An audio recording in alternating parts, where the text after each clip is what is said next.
وہ united India میں one of the top of the leading lawyer تھے، قطع نظر اس کے کہ وہ مسلم تھے. اس وقت یونائٹڈ انڈیا میں تمام مذہب کے وکلاء یا دوسری قومیں آباد تھیں. تو بلکہ میں کالم بھی پڑھ رہا تھا کہ لکھا ہوا تھا کہ وہ اتنی انہوں نے پراپرٹیز اپنی بنائی اسی وکالت کے شعبہ میں سے کہ بے شمار جگہ پر ان کے اپنے ریزیڈینشیل ہاؤسز اور پراپرٹیز تھیں، انگلینڈ میں بھی، بامبے میں بھی، ایون کراچی میں بھی. تو جب 48 میں ان کی وفات ہوئی تو جو ان کی پراپرٹی آج کل کے حساب سے اربوں کے حساب سے تھے. تو انسپائریشن پراپرٹیز نہیں ہے، انسپائریشن ہے کہ انہوں نے اس شعبے میں جو اپنا نام پیدا کیا، اپنی ہارڈ ورکنگ سے، اپنی گڈ ول جو انہوں نے کمائی. کہ ایک دفعہ کا ذکر ہے کہ وہ جج صاحب نے ان سے کہا جی کہ آپ آرگومنٹ اونچی آواز میں کریں، آواز نہیں آ رہی. تو انہوں نے کہا جی کہ I'm not ایکٹر، میں نے اپنی اسی دھیمی آواز میں یا اپنے لو پچ میں آرگومنٹ کرنا ہے. تو یہ میں سمجھتا ہوں کہ خاص کر وکلا کے لیے قائد اعظم ہمارے پاکستان میں رول ماڈل ہیں کہ ہماری ینگ جنریشن کو، ہم تو خیر اپنا بہت زیادہ ٹائم اس پروفیشن میں گزار چکے، اور ینگ وکلا کے لیے وہ رول ماڈل ہیں کہ انہوں نے ہارڈ ورکنگ، پیشن سے اور محنت سے اپنے اس شعبہ میں نام پیدا کیا، اور جو شاید آخر تک قائم رہے گا انشاءاللہ. سر، آپ نے لنکن ان کا حوالہ دیا اور بتایا کہ قائد اعظم محمد علی جناح کو کس قدر اسلام سے محبت تھی. اگر ہم ان کی زندگی کا مطالعہ کریں تو بہت سے اولیاء کا بھی کردار رہا ہے تحریک پاکستان میں. آپ اس حوالے سے کیا کہیں؟ ہسٹری کے ادنا سا طالب علم ہونے کے ناطے جو میں نے پڑھا کہ قائد اعظم جب پولیٹکس میں تشریف آوری انہوں نے کی تو بیک وقت وہ کانگریس اور مسلم لیگ دونوں کے وہ ممبر تھے، جو کہ ایک بڑی آج کل کے دور میں بڑی ایک ان یوزول بات لگتی ہے. جو ہم جس طرح ہم تفریق میں بٹے ہوئے ہیں ہم لوگ مختلف سیاسی سماجی تفریق میں، تو لیکن جب انہوں نے گاندھی جی کے ساتھ بیٹھے اٹھے تو ان کو پتہ چلا کہ یہ ایک بڑی متعصب لیڈرشپ ہے. میں انڈین ہندو لیڈرشپ کی بات کر رہا ہوں. تو دین ہی ریئلائزڈ کہ یہ دو جگہ پہ وہ نہیں چل سکتے.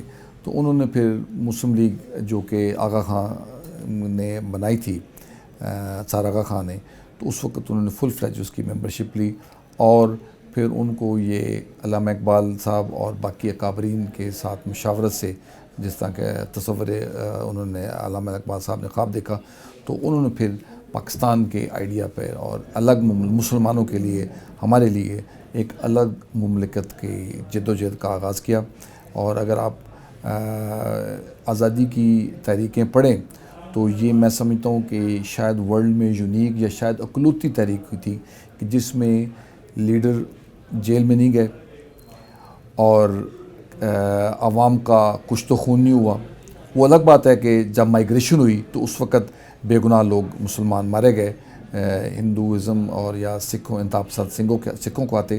لیکن جہاں تک تحریک رہی، جب تک رہی پارٹیشن کی اناؤنسمنٹ سے پہلے کوئی کچھ تو خون نہیں ہوا، کوئی خون نہیں بہا، نہ کسی ہندو کا، نہ کسی سکھ کا، نہ مسلمان کا. تو لہٰذا یہ اس لحاظ سے یہ ایک بڑی یونیک تحریک تھی. جہاں تک مذہبی مکتبہ فکر کی بات ہے تو چند ایک ایلیمنٹس کو چھوڑ کر، جس میں مولانا شبیر عثمانی کا نام بھی آتا ہے اور بے شمار اکابرین، بزرگان دین اور عمائد دین کا نام آتا ہے، انہوں نے اس قائد اعظم صاحب کی اس تحریک کو اور مسلمانوں کی الگ مملکت کو ہول ہارٹڈلی سپورٹ کیا. اور نتیجہ یہ نکلا کہ ہمیں اللہ تعالیٰ نے ایک آزاد مملکت دی جس میں ہم آزادی سے سانس لے رہے ہیں اور اپنی روزمرہ زندگی میں مشغول ہیں. آپ ابھی کبھی کمپیئر کریں انڈین مسلمز کو تو ان کے جتنے ورسٹ حالات ہیں بالکل آپ کے سامنے ہیں. بابری مسجد کا واقعہ ہے، ابھی کشمیر میں جو ان کی جو خصوصی حیثیت ختم کی گئی ہے وہاں پہ ان کو مسلمانوں کو دبایا جا رہا ہے. وہ آزادی سے اپنی مذہبی عقائد بھی نہیں پورے کر سکتے. ان کے بچے تلک لگا کے باہر نکلتے ہیں، وہ اپنے حلیہ ذات سے بالکل ہندو نظر آتے ہیں.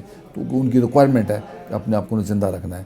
تو ہم لوگ ہمیں اپنی آزادی کی قدر کرنی چاہیے اور اپنے قائد کی ان کوششوں کا مشکور ہونا چاہیے. سر، اقبال اور جناح میں آپسی رابطہ اور آپسی تعلق کیسا تھا؟ اس کے ساتھ ساتھ یہ بھی بتائیے گا کہ کس طرح انہوں نے قوم کو موٹیویٹ کیا کہ ایک الگ ملک کی نہ صرف سوچ اپنے ذہن میں لائیں بلکہ اس کے قیام میں کردار ادا کرتے ہوئے لاکھوں جانوں کا نذرانہ پیش بھی کیا اور ہجرت کی. اس سے پہلے جی میں پہلے سر سید صاحب کا ضرور ذکر کروں گا کہ جنہوں نے علی گڑھ یونیورسٹی کی بنیاد رکھی اور صحیح معنوں میں انہوں نے مسلمانوں میں تعلیم کے احساس کو اجاگر کرنے کے لیے جو شعور دیا وہ اس کے پائنیئر اس خطے میں سب کنٹیننٹ میں یا یونائٹڈ انڈیا میں سر سید احمد خان تھے. اس چیز کو پھر آگے قائد اعظم اور ڈاکٹر علامہ اقبال نے اس چیز کو آگے کیری کیا بلکہ اسی آئیڈیا کو کیری کیا. تو علامہ اقبال صاحب کی شعر و شاعری یا ان کے جو دبستان ہے یا جو ان کا کلام ہے وہ پڑھیں فارسی میں یا جو ان کی آپ صلی اللہ علیہ وسلم سے عقیدت تھی اور جو انہوں نے شکوہ جواب شکوہ لکھا اور جو باقی انہوں نے اپنا کلام لکھا وہ ایک ہسٹوریکل اور مارولس ہے. اور قائد اعظم کو انہوں نے جس طریقے سے اس اپنے تصور سے اپنے خواب سے آگاہی کی اور انہوں نے بلکہ یہاں تک بھی کئی جگہ پڑھا گیا ہے کہ قائد اعظم کو انگلینڈ سے لانے میں علامہ اقبال کا بڑا کلیدی رول تھا کہ انہوں نے وہاں پر جا کر ملاقات کی اور محمد علی جناح کو قائد اعظم صاحب کو وہاں موٹیویٹ کیا اور وہ اسی موٹیویشن کی وجہ سے انڈیا میں تشریف لائے. اور یہ پھر اس دونوں نے مل کر اس جب ہم 23 مارچ جو مناتے ہیں 23 مارچ کی قرارداد اور اس پہ انہوں نے کام کیا اور بالآخر اس کا نتیجہ ہمارے پاکستان کی شکل. برصغیر پاک و ہند کی اگر مجموعی طور پر شخصیات کا ذکر کیا جائے تو گاندھی بھی ایک بڑی پرسنالٹی ہے. قائد اعظم محمد علی جناح اور گاندھی کو آپ کس طرح کمپیئر کر رہے ہیں؟ دیکھیے جی گاندھی کو میں نے جتنا پڑھا ہے گاندھی ایک ہندو نیشنلسٹ لیڈر تھا لیکن چونکہ انڈیا بہت بڑا ملک ہے ہم سے ان کی میڈیا بڑا وائبرنٹ ہے اور انہوں نے اس کو بڑا اجاگر کیا ہوا ہے ورلڈ میں اور اس کا جو ایک بظاہر لبادہ تھا کہ دو چادروں میں پھرتا تھا لیکن بیسیکلی اگر آپ ان کی دونوں کی تھاٹس کو ان کے ویوز کو اور ان کی تقاریر کو کمپیریزن کریں تو دیر از no match between Quaid Azam and Gandhi. Gandhi صاحب ایک مخصوص حلقہ فکر کو ریپرزینٹ کرتے تھے لیکن چونکہ انڈیا میں ورلڈ میں انہوں نے اجاگر بہت کیا لیکن قائد اعظم صاحب ان سے اپنی تعلیمات وائز اپنے خیالات کے حساب سے اپنی موٹیویشن کے حساب سے اپنی کمٹمنٹ کے حساب سے بدرجہ بہتر میں سمجھتا ہوں. اگر قائد اعظم کی سوچ اور تحریک کے کوئی جانشین ہوتے تو جو صورتحال اس وقت پاکستان کی ہے کیسی ہی ہوتی؟ Very simple question. بالکل نہیں. ہم نے ان کے فرمودات کو چھوڑ دیا, ہم نے ان کی تعلیمات کو بھلا دیا, جیو اور جینے کا جو انہوں نے ہمیں کنسیپٹ دیا تھا ہم نے وہ ختم کر دیا. ہم مذہبی تفریق میں, علاقائی تفریق میں, صوبائی تعصب میں بٹ گئے اور بلکہ میں چند روز پہلے پڑھ رہا تھا کہ ایسٹ پاکستان کا جو سانحہ ہوا کہ وہ اکثریت اقلیت سے تنگ آ کے بھاگ گئی. اس سے زیادہ میں کچھ نہیں کہوں گا. سر 2020 بڑا بھاری تھا پاکستان پہ بھی اور پوری دنیا پہ بھی اور اس وقت پھر کرونا کی دوسری لہر جو ہے وہ چل رہی ہے. آنے والے سال کے حوالے سے کس حد تک پر امید ہیں؟ دیکھیے جی امید پہ دنیا قائم ہے. بحیثیت مسلمان یہ ہمارا ایمان ہے کہ آنے والا کل آج سے بہتر ہوگا انشاءاللہ عزیز. 2020 جب شروع ہوا تھا تو کسی کے دنیا میں یہ وہم و گمان میں نہیں تھا کہ یہ 2020 میں یہ کرونا اللہ تعالیٰ کا ایک مخلوق ہے, وہ اس نے آ کے ایسا ہم نے جکڑا. لیکن بدقسمتی ہے میرے سمیت ہم نے بحیثیت نیشن پورے ورلڈ نے ہم نے کسی سے اس سے سبق نہیں سیکھا. دعائیں ضرور کر رہے ہیں لیکن ہم نے اپنے آپ کو ٹھیک کرنے کے ہم نے ارادہ نہیں باندھا. تو امید پہ دنیا قائم ہے. اللہ تعالیٰ خیر رکھے. ہم پھر کرونا کی لپیٹ میں ہیں پوری ورلڈ میں, پاکستان میں بھی, لیکن بحیثیت مسلمان یہ ہمارا ایمان ہے کہ ہم اپنے آپ کو اگر درست کرنے کا تہیہ کریں تو اللہ تعالیٰ ہماری مدد کرے گا. میں بڑا پر امید ہوں کہ اگلا سال ہمارے ملک کی حساب سے بھی بہت اچھا ہوگا. مارچ میں سینٹ کا الیکشن آ رہا ہے اور بڑے ایونٹ آ رہے ہیں تو امید ہے کہ ہم ایک دفعہ پھر پاکستانی قوم اپنے ٹریک پر آ جائے گی انشاءاللہ عزیز, اللہ تعالیٰ نہ چاہا تو. جیسے صاحب آپ کا بہت شکریہ, آپ نے قیمتی وقت دیا. آپ سے اس امید کے ساتھ اجازت چاہوں گا کہ آنے والا سال امید سے بھرا ہوگا اور اس میں وہ تمام پریشانیاں جو ہم نے 2020 میں دیکھیں ہم ان سے دور رہیں، اور یہ بھی امید کروں گا کہ خدا کرے کہ دسمبر پھر کبھی خون آلود نہ ہو۔